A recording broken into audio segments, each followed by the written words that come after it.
Bismillahirrahmanirrahim. Assalamualaikum warahmatullahi wabarakatuh. Ya Alhamdulillah wassalatu wassalamu ala Rasulillah wa ala alihi wa sahbihi wa mawalah wa la hawla wa la quwata illa billahi wa ba'du. Alhamdulillah di malam hari ini kita bisa duduk kembali untuk bertalabul ilmi, dan biasa kita mengkaji tafsir surah Al-Baqarah. Maka malam ini kita akan membahas tema lain supaya tidak bosan. Kita akan membahas tentang 16 kelompok yang tidak akan melihat Allah Subhanahu wa taala pada hari kiamat. Ma'asyiral muslimin yang dimuliakan Allah Subhanahu wa taala, sesuatu yang sudah ditetapkan di dalam syariat Islam berdasarkan nas Al-Quran dan juga hadis-hadis Nabi Sallallahu Alaihi Wasallam. Allah Subhanahu Wa Taala sudah menjanjikan siapapun yang masuk ke dalam surga, maka dia akan dikekalkan di dalamnya. Dan kenikmatan yang paling tinggi di surga adalah ru'yatullahi azza wa jalla. Seorang mukmin mampu melihat Allah Subhanahu wa taala secara terang-terangan. Dan itu disebutkan di dalam Al-Qur'anul Karim ketika Allah Subhanahu wa taala menyebut orang-orang kafir yang mereka tidak akan melihat Allah Azza wa Jalla. Allah berfirman, "Kalla innahum ar-rabbihim yawma idzin lamahjubun." Sekali-kali tidak, sesungguhnya mereka orang-orang kafir terhadap Rabb mereka pada hari itu sungguh mereka terhalang. Maksudnya tidak mampu melihat Allah Subhanahu wa taala. Al-Imam Asy-Syafi'i rahimahullahu taala menjadikan dalil ayat ini dalilun ala annal mu'minina yarawna azza wa jal yauma idz. Berarti ketika orang-orang kafir terhalang melihat Allah, maknanya orang-orang yang beriman mereka akan melihat Allah Subhanahu wa taala. Dan itu juga disyaratkan dalam surah Al-Qiyamah ayat 22 dan juga 23. Wujuhu yawma idzin nadhiratun ila rabbiha nadhirah. Pada hari itu wajah-wajah penduduk surga berseri-seri karena kepada Rabb-nya mereka memandang dan melihatnya. Ma'asyiral muslimin yang dimuliakan Allah Subhanahu wa taala, kalau saya analogikan, Allah Subhanahu wa taala takdirkan kita tidak pernah melihat orang tua kita di dunia. Boleh jadi ketika kita lahir kita tidak bisa melihat orang tua kita.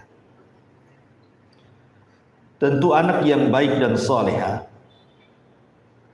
dan solehah tentu merindukan, ingin menatap wajah kedua orang tuanya. Kemudian pada hari kiamat kita akan dipertemukan oleh Allah Azza wa Jalla dengan orang tua kita yang selama ini tidak pernah kita mampu memandang. Tentu ini kebahagiaan luar biasa. Itu baru memandang orang tua kita yang meninggal dan kita tidak bisa melihatnya. Maka walillahil matsalul a'la. Bagaimana kalau seandainya yang dipandang itu bukan orang tua kita, tetapi Allah yang menciptakan orang tua kita dan kita semuanya. Tentu ini kebahagiaan yang jauh lebih besar dibandingkan seseorang melihat kedua orang tuanya. Makanya dalam sebuah hadis ketika disebutkan idza dakhala ahlul jannatil jannah, apabila Allah Subhanahu wa taala takdirkan penduduk surga masuk ke dalam surga, yaqulullahu tabaraka wa taala, maka Allah Subhanahu wa taala berfirman, turiduna syai'an azidu, maukah kalian aku tambah kenikmatan kalian di surga ini. Jadi kisahnya seperti ini. Ketika seluruh penduduk surga itu sudah masuk ke dalam surga dan tidak ada lagi yang tersisa, termasuk orang yang terakhir keluar dari neraka dan terakhir pula masuk surga, maka mereka akan dikumpulkan di sebuah tempat yang sangat-sangat luas sekali di surga. Kemudian Allah kumpulkan semua penduduk surga, mulai dari para nabinya, para rasulnya, para siddiqin, para syuhada, orang-orang saleh, dan seluruh manusia penghuni surga kumpulkan di satu tempat. Dan di situ disediakan tempat-tempat khusus. Tentu paling depan adalah ulul azmi minar rusul, kemudian para rasul, kemudian para nabi, kemudian para siddiqin, syuhada, orang-orang saleh, dan yang terakhir orang-orang yang hanya duduk di tanah-tanah surga. Di situ Allah Subhanahu wa taala akan hadir di hadapan penduduk surga, tapi di balik tabirnya. Dan tabirnya Allah adalah cahaya. Ketika itulah Allah Subhanahu wa taala berfirman kepada seluruh penduduk surga, turiduna syai'an azidukum, maukah kalian ku tambah nikmat kalian. Ini adalah hari tambahan nikmat untuk kalian, dan aku sudah menjanjikan kepada kalian sesuatu yang tidak mungkin aku ingkari. Maka akhirnya kemudian penduduk surga serentak mengatakan, alam tubayyid wujuhana wa tudkhilanal jannah wa tubaiduna anin nar. Ya Rabb, bukankah engkau sudah memutihkan wajah kami, memasukkan kami ke surga, mengeluarkan kami dari neraka? Apalagi ya Rabb, sudah cukup.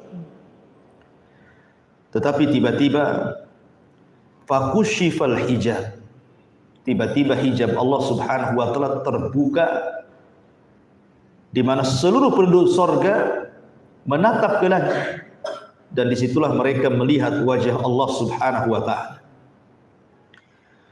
Lah disitulah penduduk surga mengatakan, fama u'tu syai'an ahabba ilaihi min nadhari ila rabbihim azza wa jalla.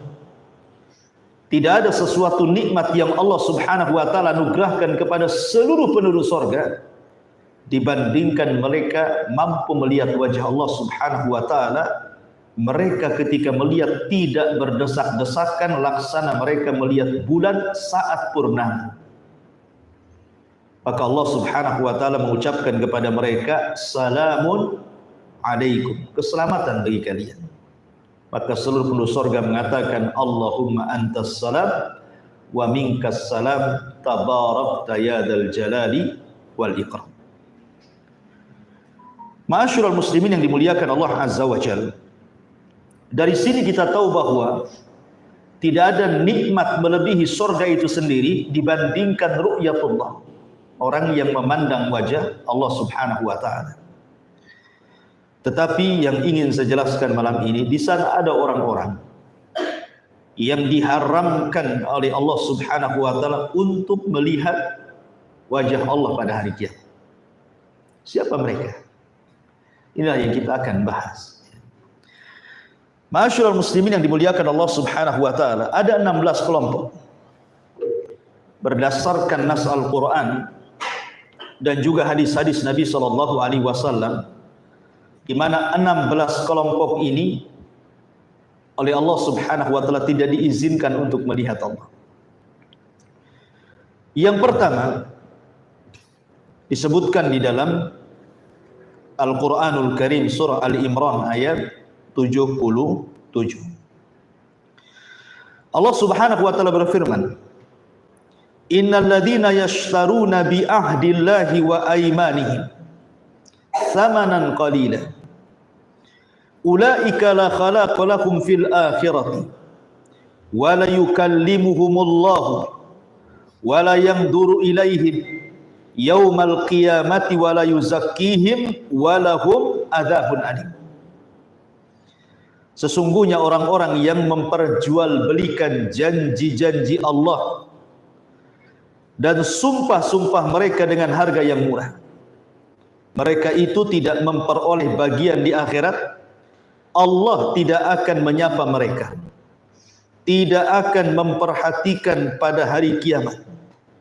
Artinya mereka tidak akan melihat Allah Subhanahu wa taala, dan Allah tidak akan mensucikan mereka, dan bagi mereka azab yang sangat pedih. Dalam ayat ini menjelaskan bahwa ada orang-orang yang menjual janji setianya dengan Allah dengan harga yang murah, yang tidak seberapa daripada dunia yang fana ini.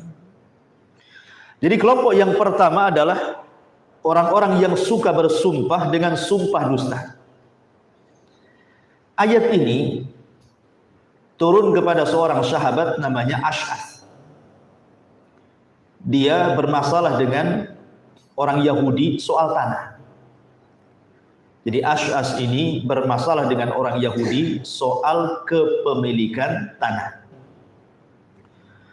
Akhirnya kemudian Yahudi dan Ash'ath ini mendatangi Nabi SAW dan ingin bertahakum kepada Rasul. Tanah siapa yang berhak? Apakah tanahnya Ash'ath ataukah tanahnya orang Yahudi? Sesampainya kemudian di hadapan Rasul, Rasul bertanya kepada Ash'ath ini, "Ya Ash'ath, engkau punya bukti bahwa ini tanah diri?"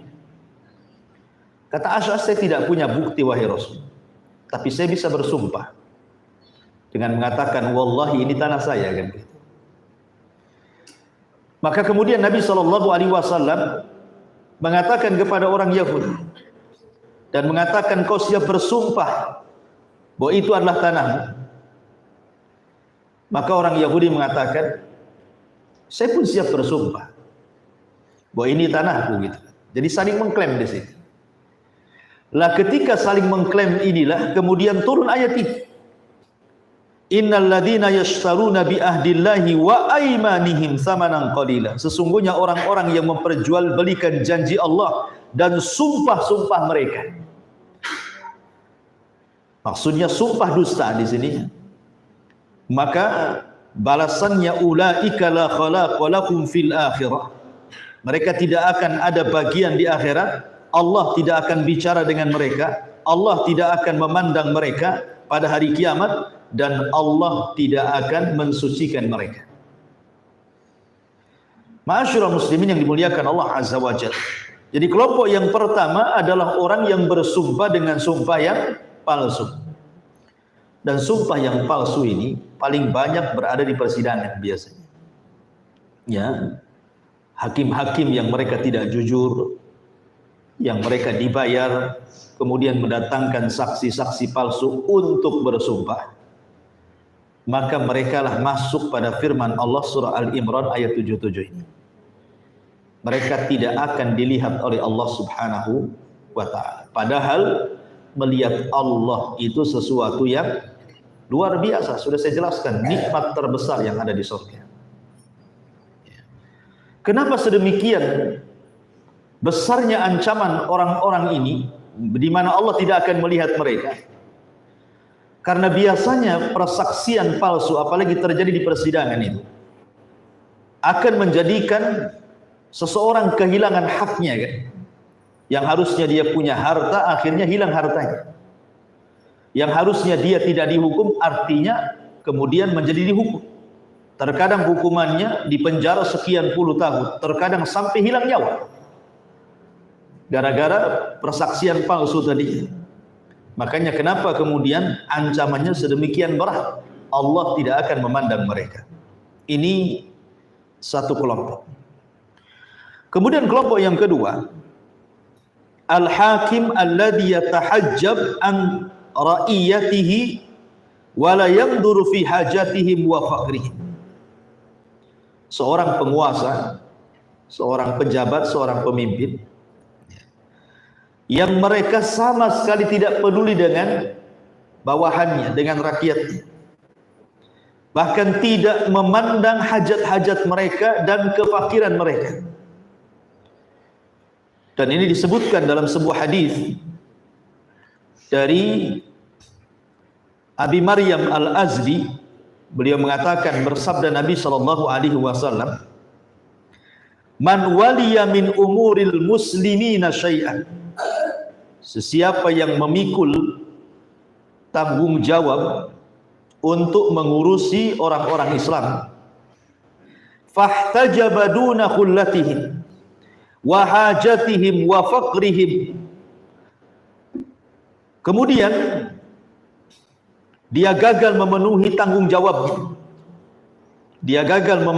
jawabnya, dan dia sama sekali tidak melihat hajat rakyatnya, kefakiran rakyatnya, maka ihtajaballahu anhu yaumal qiyamah, Allah pun akan menghijab dirinya pada hari kiamat kepada para pemimpin-pemimpin tersebut.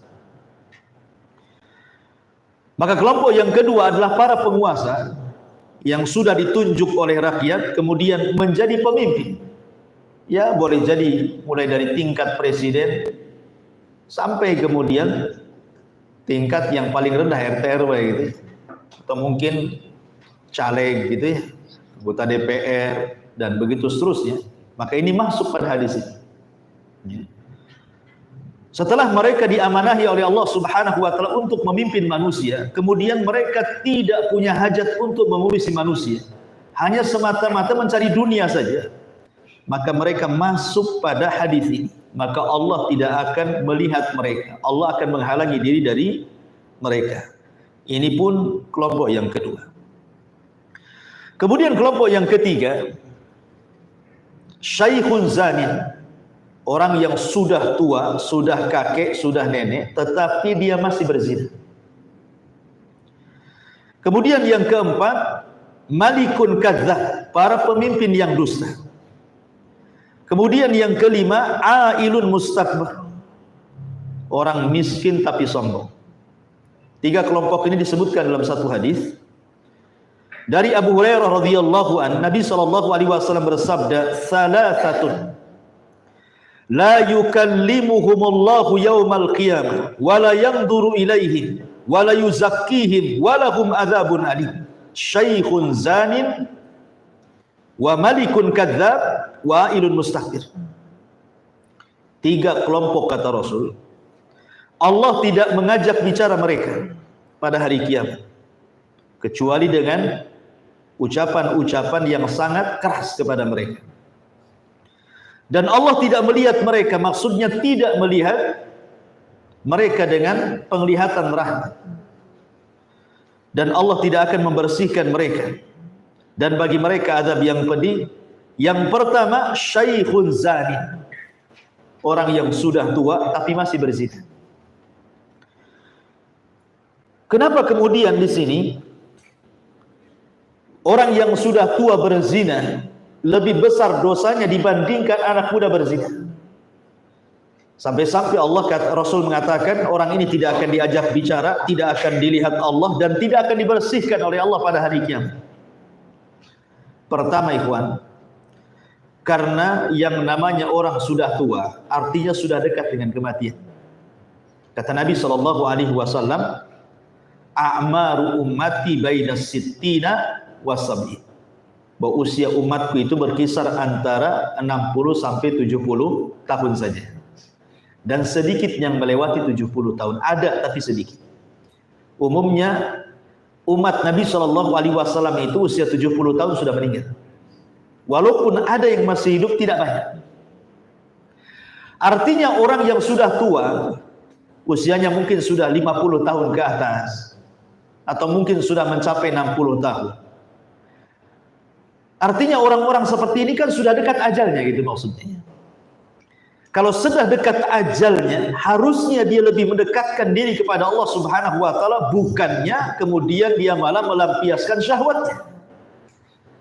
Makanya kenapa kemudian orang yang sudah tua renta berzina itu lebih besar dosanya dibandingkan anak muda?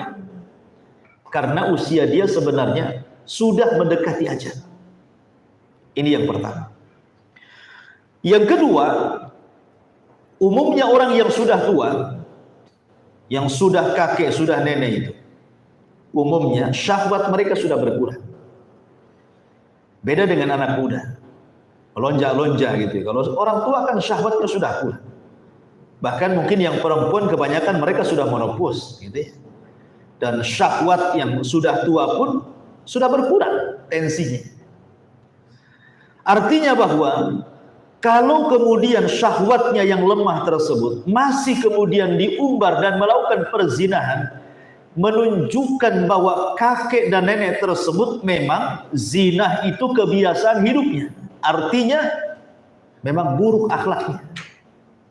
Itu sudah jadi kebiasaan dia. Buruk akhlaknya. Makanya kemudian dosanya orang yang sudah tua berzina ini lebih besar dibandingkan anak muda. Karena dia punya kebiasaan buruk berzina. Kemudian yang ketiga, biasanya orang yang sudah tua itu, mereka sudah mencicipi yang disebut dengan nikah. Sebagian mereka sudah punya anak, sudah punya cucu kan itu. Artinya ada tempat-tempat yang halal untuk mereka. Kenapa kemudian mereka melampiaskan ke hal-hal yang diharamkan Allah Azza wa Jalla? Maka dari sini menunjukkan bahwa tingkatan dosa orang yang sudah tua berzina itu lebih besar dibandingkan anak muda. Walaupun zina itu sama-sama haram, mau dilakukan anak muda atau orang tua sama saja. Cuman di sini dosa orang tua jauh lebih besar dibandingkan anak muda. Karena dari segi syahwat saja wajar anak muda itu terjerumus kepada perzinahan karena memang menggebu-gebu, lain dengan orang yang sudah tua.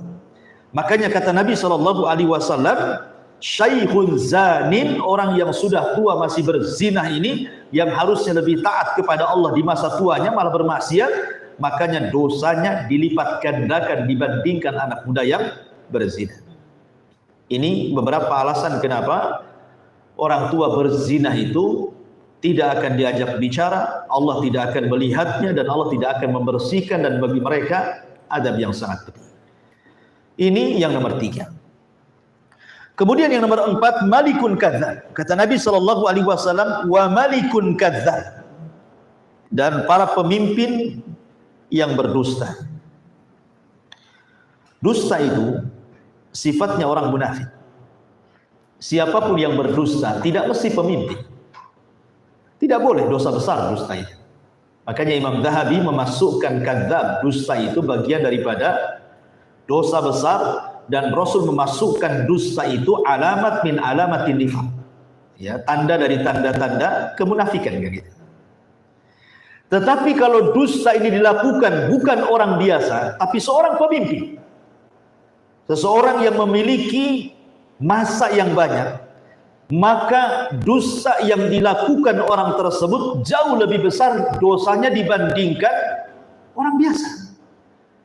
Sebab kalau dia berdusta itu, yang terkena dusta bukan satu orang, ya kan? Tetapi masanya juga terkena dusta. Makanya kenapa pemimpin-pemimpin para pendusta itu jauh lebih besar dosanya dibandingkan rakyat biasa. Kalau kita berdusta, ya mungkin 1-2 orang saja yang kena. Nah, kalau sudah pemimpin yang menyebar hoax, ya kan, yang berdusta di hadapan masyarakatnya, korbannya banyak. Makanya kenapa kemudian para pemimpin-pemimpin yang dusta ini, mereka tidak akan diajak bicara Allah pada hari kiamat, tidak akan dipandang, tidak akan dibersihkan, dan bagi mereka adab yang sangat pedih. Kemudian yang nomor 5, ailun mustakbir. Ailun, orang yang fakir, orang yang miskin tetapi dia sombong. Ikhwan, Nabi SAW bersabda dalam sebuah hadis dari Abdullah ibn Mas'ud radhiyallahu anhu. Kata Nabi SAW, la yadkhulul jannah man kana fi qalbihi mithqalu dzarratin min kibrin. Tidak akan masuk surga orang yang dalam hatinya ada sebiji zarah dari kesombongan. Datang orang kepada Nabi bertanya, Rasul, apakah orang yang menggunakan pakaian bagus itu dianggap sombong? Apakah orang yang pakai sandal bagus itu dianggap sombong? Kata Nabi SAW, Innallaha jamil yuhibbul jamal. Tidak, Allah itu indah, suka yang indah-indah. Tetapi kata Nabi SAW, Al-kibru batrul haq wa ghabdun nas. Kesombongan itu bukan karena Anda menggunakan pakaian baru, sandal baru, mobil baru, rumah baru, bukan.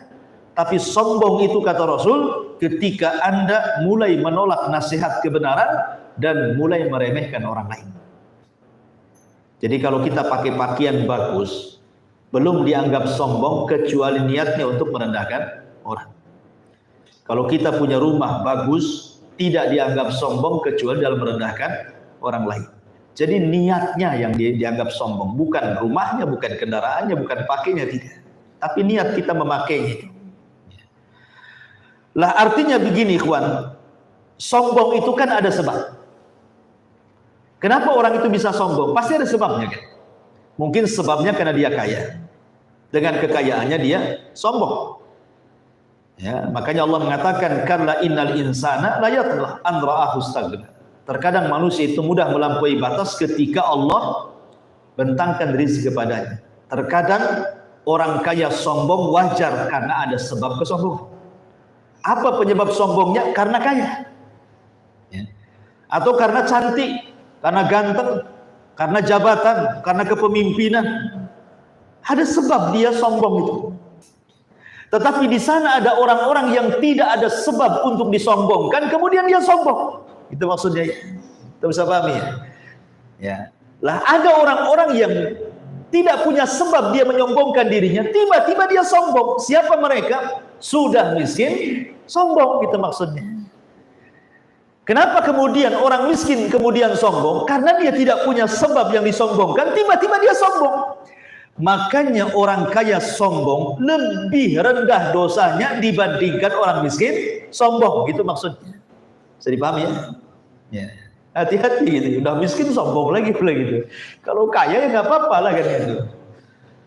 Artinya bahwa Nabi SAW sampai mengatakan Allah tidak akan melihat, Allah tidak akan berbicara, Allah tidak akan membersihkan, bahkan bagi mereka azab yang pedih adalah orang miskin yang sombong. Kenapa? Karena tidak punya sebab kesombongan, dia pun sombong. Jadi, ya. Karena umumnya orang miskin itu harusnya tawadhu, rendah diri lah orang miskin itu. Sudah tahu dia miskin. Ya, dia pun sebagian mereka meminta-minta kepada orang lain. Sebagian mereka adalah mustahik, orang-orang yang mendapatkan zakat. Lah kok sombong pula ini, gimana ceritanya? Ya. Makanya kemudian Allah tidak suka dengan orang yang seperti ini. Sudah miskin sombong, karena tidak punya sebab kesombongan dia sombong. Sebenarnya sombong aja siapapun tidak boleh, orang kaya sombong pun tidak boleh. Tapi kalau orang kaya sombong itu lebih rendah dosanya dibandingkan orang miskin sombong. Itu maksud daripada hadis ini. Ya, ini yang kelima. Ya, orang-orang yang tidak akan dilihat oleh Allah Subhanahu wa taala. Kemudian yang nomor 6. Mani'u fadlil ma, orang-orang yang mencegah tidak memberikan kelebihan air. Dalam hadis Abi Hurairah radhiyallahu an, ketika Rasul sallallahu alaihi wasallam menyebutkan orang-orang yang tidak akan dilihat Allah, kata Nabi sallallahu alaihi wasallam, wa rajulun mana'a fadla ma'in fayaqulullahu al-yawma amna'uka fadli kama mana'ta fadla ma lam ta'mal yadaka. Kata Nabi SAW, orang yang tidak akan dipandang Allah adalah orang yang enggan memberikan kelebihan air minum yang dia miliki, ya. Sehingga nanti pada hari kiamat Allah Subhanahu wa taala akan berfirman, pada hari ini aku menghalangimu, kau tidak akan bisa melihatku sebagaimana engkau menghalangi manusia untuk kau berikan kelebihan air, padahal air itu bukan hasil pekerjaan. Makanya kan ada 3 perkara yang berserikat di antara manusia, rumput, api dan air. Itu berserikat. Ya.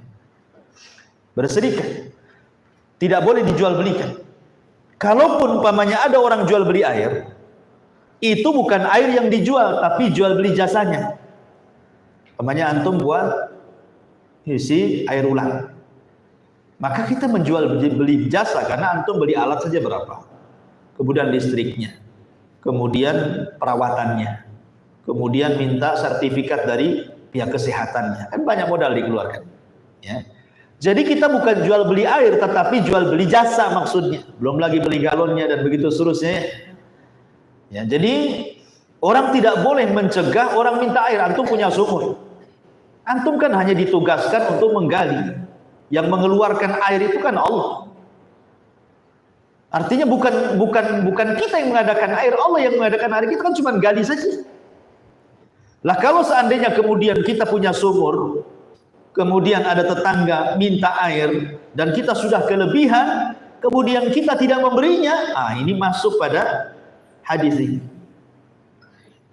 Ini kelompok yang ke-6.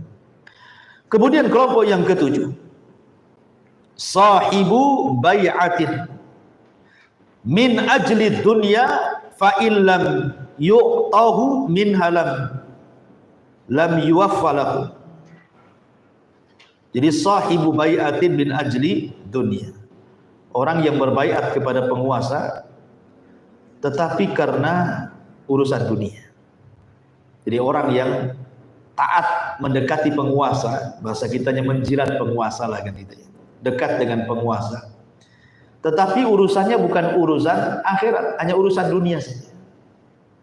Kalau penguasa memberikan haknya, kita berikan hak kita. Kalau dia tidak memberikan hak, kita tidak akan memberikan hak gitu. Ingat, perintah taat kepada penguasa itu adalah Allah yang perintahkan. Walaupun penguasa kita zalim sekalipun, Allah dan Rasul yang memerintahkan kita taat. Bukan karena pemerintah memberikan haknya kepada kita baru kita taat kepada mereka. Kalau tidak memberikan haknya kepada kita, kita tidak taat. Bukan itu. Tetapi perintah taat kepada penguasa itu adalah perintah Allah. Ya, Rasul mengatakan was-sam'i wat-tha'ah. Tetaplah kau mendengar, tetaplah kau taat, kan itu ya. Kemudian juga Allah mengatakan atiullah wa atiur rasul wa ulil amri minkum. Jadi ini perintah Allah. Ya, bukan perintah kita gitu ya, bukan keinginan kita. Allah yang menginginkan supaya kita taat kepada penguasa. Karena ada di masyarakat kita yang berpemahaman, ya kalau pemerintah baik, ya kita baiklah kan gitu. Kalau pemerintah tidak baik, ngapain kita baik pula sama mereka kan itu ya. Salah bahwa perintah berbuat baik kepada penguasa itu, taat kepada mereka, mendoakan mereka, itu perintah Allah. Bukan bicara tentang barter. Kalau mereka baik, kita baik, mereka jahat, kita jahat, bukan begitu. Ya. Makanya di sini juga di antara kelompok yang nomor 7 adalah sahibu bai'atin min ajli dunia. Mereka mau berbaiat dan taat kepada pemerintah hanya semata-mata urusan dunia saja. Kalau diberikan dunia mereka siap taat, kalau tidak taat. Maka ini juga kelompok yang ke-7 yang tidak akan dipandang oleh Allah Azza wa Jalla. Kemudian yang nomor 8, al-aqu liwalidaini. Orang yang durhaka kepada kedua orang tua. Kemudian yang nomor 9, wal mutarajjilatu. Laki-laki menyerupai perempuan. Kemudian yang nomor 10, ad-dayus, kepala rumah tangga yang tidak bertanggung jawab kepada keluarganya. Dan itu disebutkan dalam satu redaksi hadis. Dari Abdullah ibn Umar radhiyallahu anhuma, qala Rasulullah sallallahu alaihi wasallam, salasatun la yanzurullahu azza wa jalla ilaihim yaumal qiyamah. 3 kelompok yang tidak akan dipandang Allah pada hari kiamat. Yang pertama, al-aqu liwalidaini, orang yang durhaka kepada orang tua. Wal mar'atu al-mutarajjilatu al-mutasyabbihatu birrijal wadayuth, perempuan yang seperti laki-laki atau laki-laki yang seperti perempuan, dan juga dayuth. Jadi yang nomor 8, orang yang tidak akan dipandang Allah adalah orang-orang yang durhaka kepada orang tua. Ada 7 perkara kalau kita bicara tentang durhaka kepada orang tua. Yang pertama, durhaka kepada orang tua itu akan mendapatkan laknat. Siapapun yang durhaka kepada orang tua, maka anak tersebut akan mendapatkan laknat dari Allah. Dalam sebuah hadis, Nabi SAW mengatakan, mal'unun man sabba abah, dilaknat orang yang mencela bapaknya. Ini yang pertama. Yang kedua, orang yang durhaka dengan orang tua adalah penyebab ta'jil uqubah, disegerakannya siksaan Allah di dunia sebelum akhirat. Dan itu berdasarkan hadis Nabi SAW, ithnatani yu'ajjiluhumallahu fid dunya qabla al-akhirah, al-baghyu wa uququl walidain. Dua dosa yang akan disegerakan siksanya di dunia sebelum akhirat. Pertama, kezaliman, dan yang kedua, durhaka kepada orang tua. Kemudian yang ketiga, bahwa uququl walidain, orang yang durhaka kepada orang tua adalah sebab masuk neraka. Penyebab terbesar orang masuk neraka berdasarkan sabda Nabi, la yadkhulul jannah aqun, tidak akan masuk surga anak yang durhaka dengan orang tua.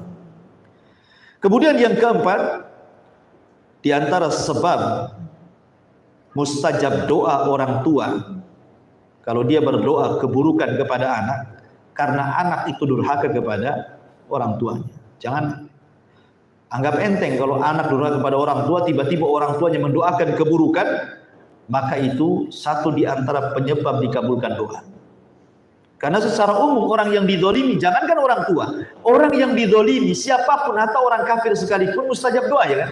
Apalagi orang tua yang dizalimi, lebih lagi mustajab doanya kan. Sudah orang tua dizalimi lagi.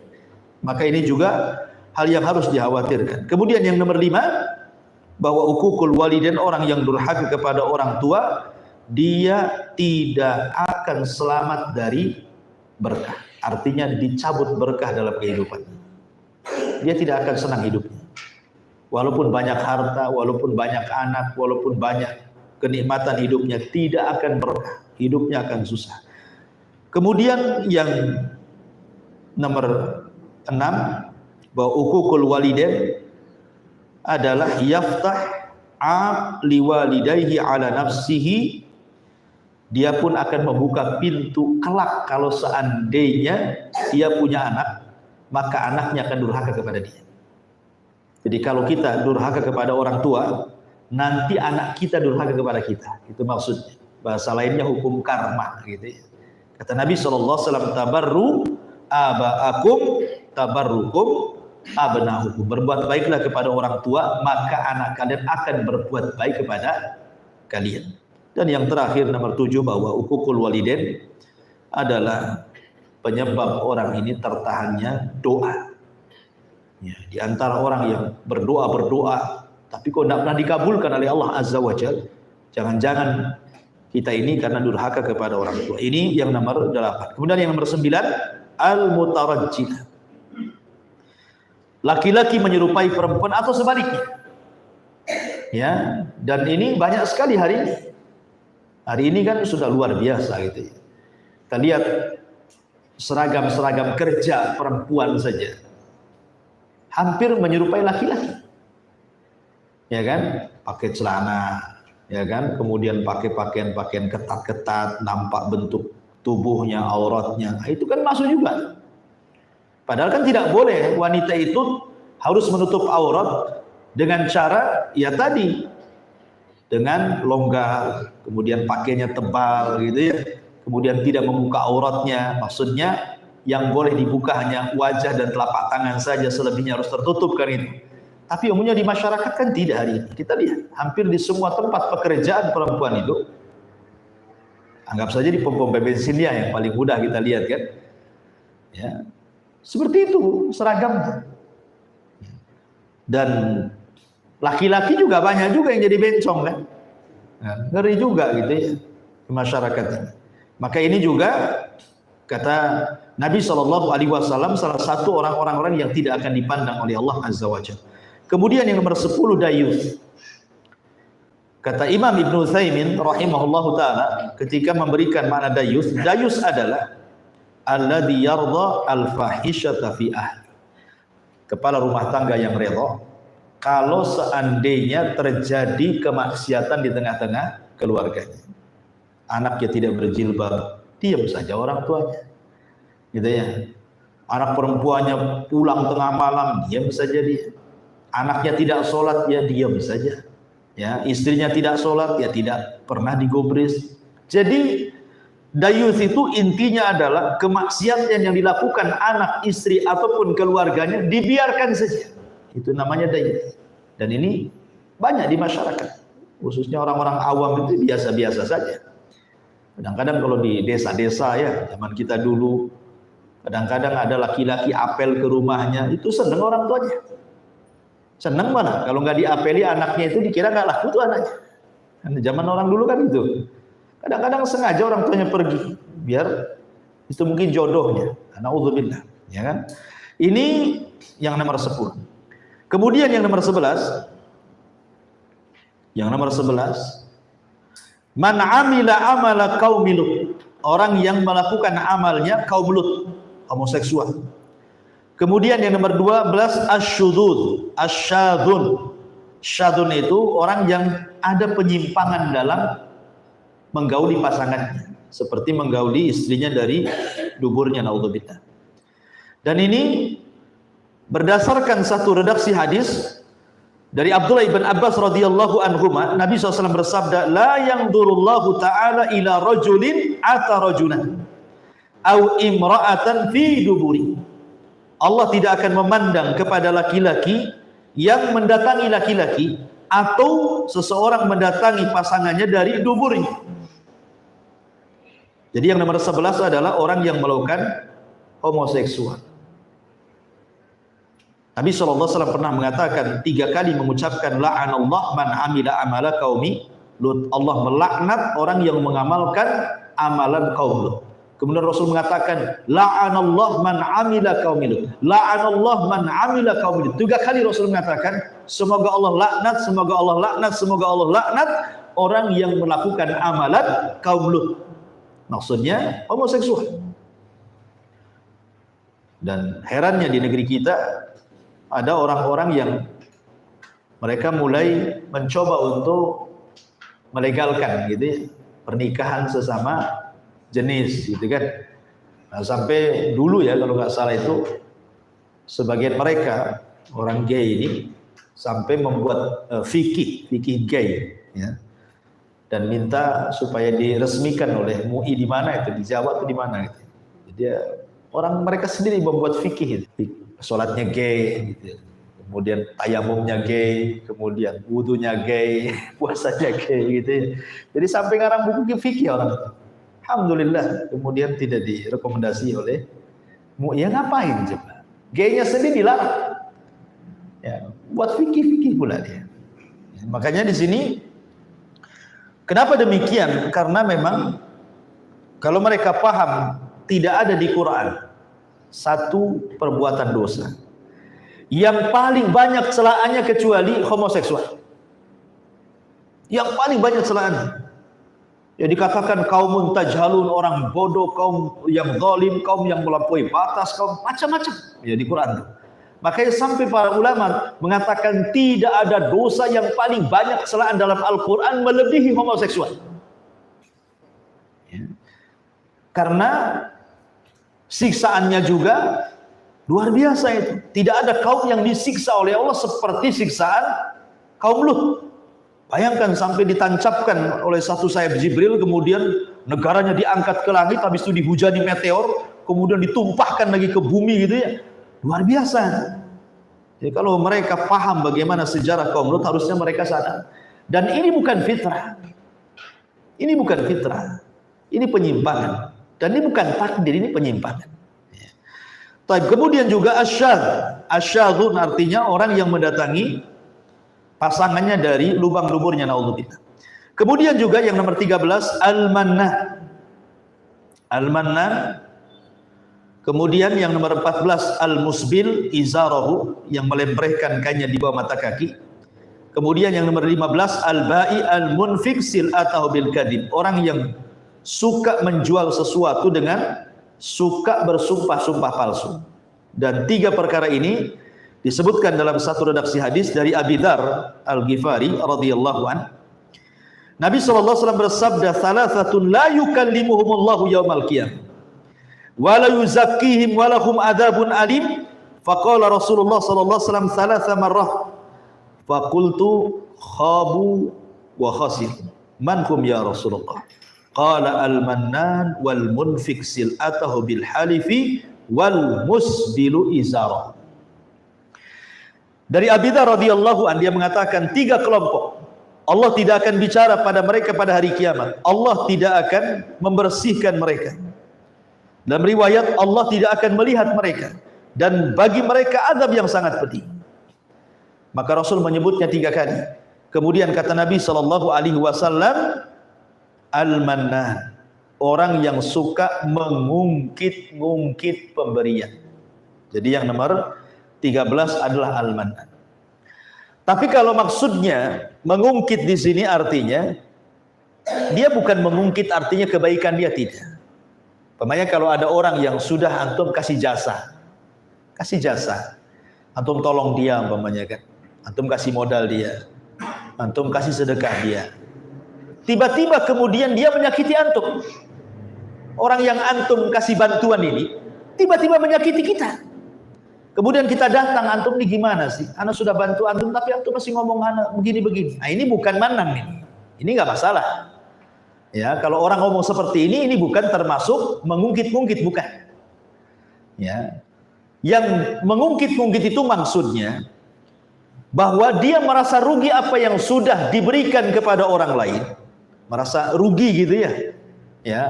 Kemudian dia menginginkan balasan dari dia. Menginginkan kebaikan dari dia, seolah-olah dia tanam modal kepada orang tersebut dan dia punya niat bahwa dengan saya membantu dia harusnya dibantu saya.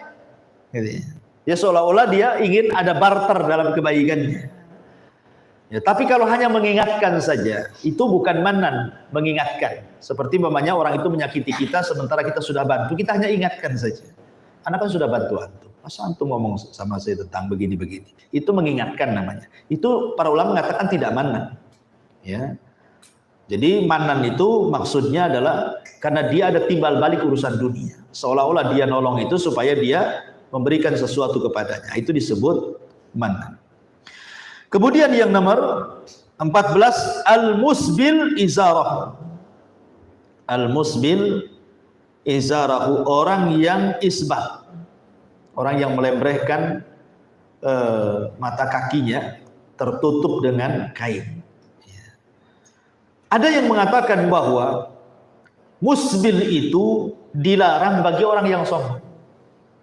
Adapun yang tidak sombong, maka tidak ada masalah. Kan biasa ya di masyarakat kan seperti yang dilarang itu yang sombong. Kalau tak sombong ya nggak apa-apa. Ya. Ingat bahwa riwayat-riwayat tentang masalah larangan isbal ini banyak. Banyak sekali. Ya. Banyak sekali larangan-larangan. Baik yang sombong ataupun yang tidak sombong. Dua-duanya ada. Ya. Larangan isbal ketika Anda sombong atau larangan isbal ketika Anda tidak sombong, dua-duanya terkena. Salah satunya hadis ini. Allah tidak akan melihat, tidak akan bicara, tidak akan mensucikan bagi orang-orang yang melembrehkan. Ya, melembrehkan mata kakinya tertutup dengan kain. Makanya pakaian Nabi SAW itu sebaiknya di atas mata kaki. Kalaupun harus maka sejajar dengan mata kaki, tetapi jangan sampai membawahi mata kaki. Ya, gitu ya. Kemudian yang nomor 14 adalah nomor 15, al-ba'i al-munfik sil'atahu bil kadhib.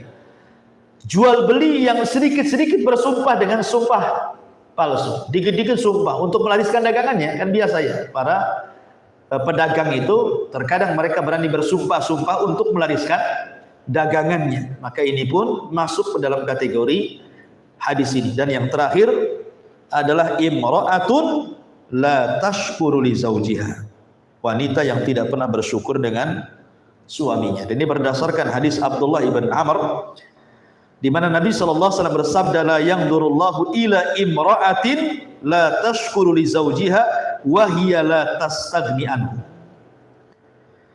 bahwa Allah tidak akan memandang muka istri-istri yang tidak berterima kasih kepada suaminya, padahal dia sendiri tidak boleh tidak memerlukan kepada suami.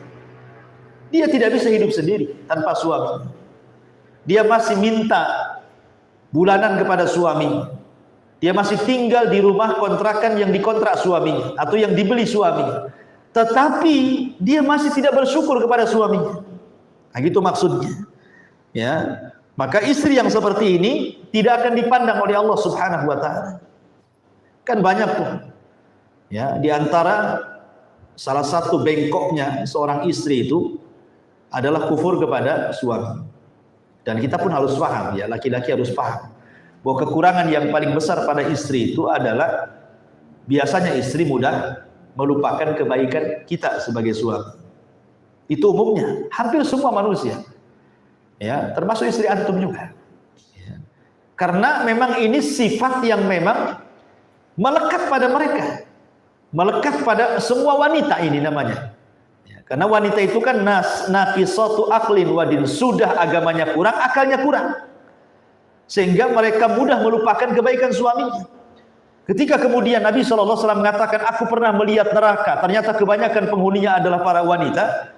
Kemudian sahabat bertanya, apa karena mereka tidak sholat? Kata Rasul, mereka sholat. Apa mereka tidak puasa? Kata Rasul, puasa juga. Apa mereka tidak sedekah? Kata Rasul, sedekah juga. Lalu kenapa mereka banyak di neraka gitu ya?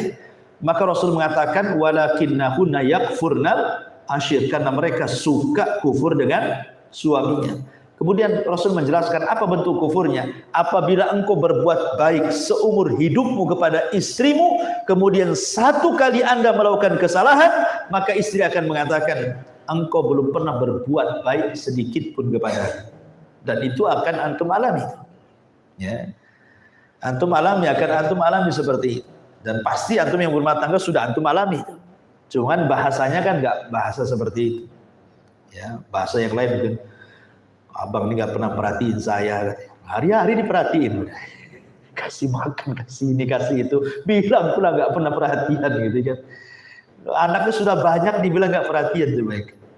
Ya kan, bulanannya tetap mengalir dari antum, bilang nggak perhatian. Dari mana?